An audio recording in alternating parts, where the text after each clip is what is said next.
යාමේ තාම කොට ඉන්න මට පරක්කු වෙනවා බං. තප්පර හිටපන් විනාඩිය මේ වැඩේ ඉවරයි. මේ ඔයාට වගේ නෙවෙයි මට එන ගෙදරින් කේස් තාම. නැත්නම් බං බැඳපු අලුතනේ. දැනුන්නේ පැතුණු කොටි පාරක් දාලා ඉන්න කියලා බොරුවක් කියලා ඉන්නේ. දාන පාටියක් ඩෝන් ගාලා දාලා හරන තැපැලෙන් ඉක්මනට ගෙදර යන්න ඕන. නැත්තම් ඉන්නම් වෙන්නේ. හරි දැන් මේක ඉවරයි වාඩි වියන්කෝ.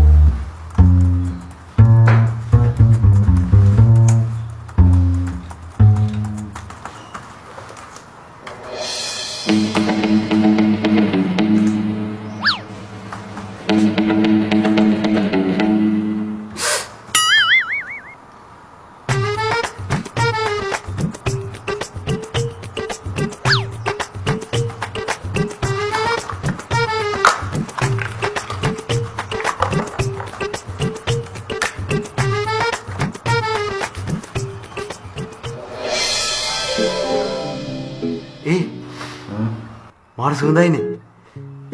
රටේ ගත්ද? ඔය මොකද්ද කරගත්තේ? ඇයි? ඇයි කියන්නේ? දැන් ගෙදරට පට්ට බොරුවක් කියලානේ ඉන්නේ කොටි එකක් කරනවා කියලා. ඔව් ඉතින්.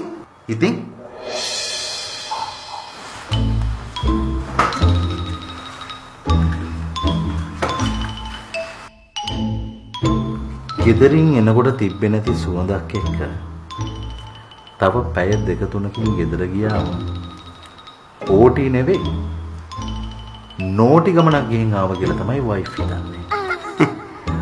ඕක ගෙදර යනකන් තියෙන එකක් නෑ. ඒ වෙන ඒවා.